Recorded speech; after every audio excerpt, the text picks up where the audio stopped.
মূলত আমাদের যারা গত দিনে দলের নিবন্ধনের জন্য আবেদন করেছিলাম, সেই আবেদিত যে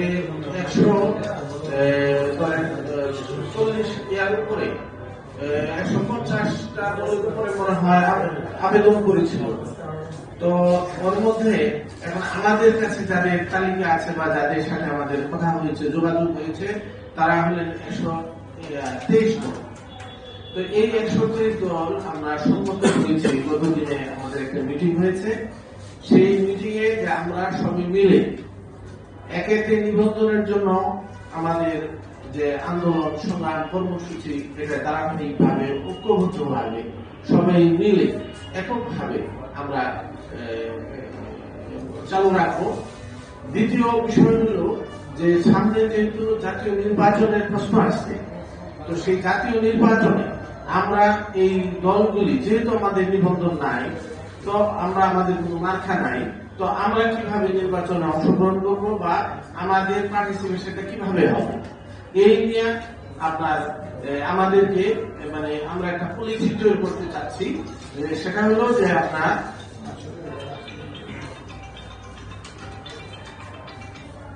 সেটা হচ্ছে আপনার যে আমরা অর্থাৎ নির্বাচন কমিশন একটা কথা বলতে পারি,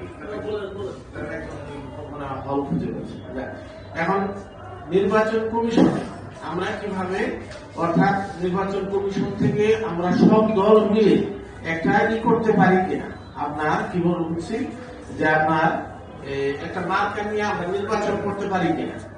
তো সে কারণে যাতে যদি পেয়ার পদ্ধতিতে নির্বাচন হয়, তাহলে সেই ক্ষেত্রে পেয়ার পদ্ধতিতে নির্বাচন হলে সেই ক্ষেত্রে আমরা যেন এটা বেনিফিটেড হতে পারি।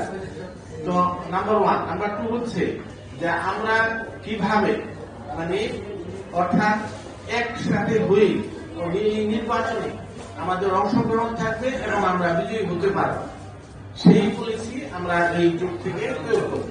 তো এখন প্রশ্ন আসছে যে আজকের এই জাতীয় রাজনৈতিক পরিস্থিতিতে, তো এই পরিস্থিতিতে আমাদের মানে আমরা রাজনৈতিক কর্মসূচি, কমন কর্মসূচি কি নিতে পারি। প্রথমত বিষয় হলো আমরা সবাই এই আমাদের দেশের স্বাধীনতা, সার্বভৌমত্ব, রাষ্ট্রীয় অখণ্ডতার প্রশ্নে আমরা একমত যে এই দেশের স্বাধীনতা, সার্বভৌমত্ব এবং রাষ্ট্রীয় অখণ্ডতার যদি বিন্দুমাত্র কোথাও আঘাত আসে কখনো বা লঙ্ঘন হয় বা কেউ যদি এতে নিয়ে কোনো ধরনের মানে প্রচেষ্টা মানে নেয়, তাহলে আমরা সকলে মিলে আমরা তা প্রতিরোধ করব। অর্থাৎ আমরা জাতীয় স্বাধীনতা, সার্বভৌমত্ব, রাষ্ট্রীয় অখণ্ডতার প্রশ্নে আপোষ নেই। দ্বিতীয় বিষয় হলো আমরা একটা গণতান্ত্রিক রাষ্ট্র ব্যবস্থা চাই। আমাদের সকলের আকাঙ্ক্ষা যে আমরা সবাই মিলে একটা গণতান্ত্রিক রাষ্ট্র ব্যবস্থা বিনির্মাণে সহযোগিতা করব বা নিজেরা নেতৃত্ব দেব। কাজে এই যে কমন বিষয়, এই কমন বিষয়কে সামনে রেখে মানে আমরা আজকে আমাদের যুগ, তাহলে কি হলো যে এই ঐক্যবদ্ধতা, কারণ ক্ষুদ্র শক্তিগুলি যদি ঐক্যবদ্ধ হয় তাহলে একটা বিশাল শক্তিতে রূপ নিতে পারে। আজকে যদি আমরা 123 দল একসাথে হই, তাহলে আমার ধারণা যে আমরা বাংলাদেশের রাজনীতিতে মানে তৃতীয় ধারার সূচনা হবে, মানে রাজনীতি মানে নির্বাচনের ক্ষেত্রে।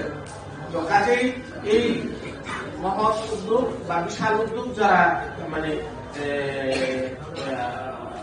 গ্রহণ করেছেন বা উদ্যোগ যারা শুরু করেছেন, আমি অন্তর থেকে আন্তরিকভাবে তাদের সবাইকে মানে কৃতজ্ঞতা জ্ঞাপন করছি। পাশাপাশি হলো যে আজকে এইখানে যারা উপস্থিত হয়েছে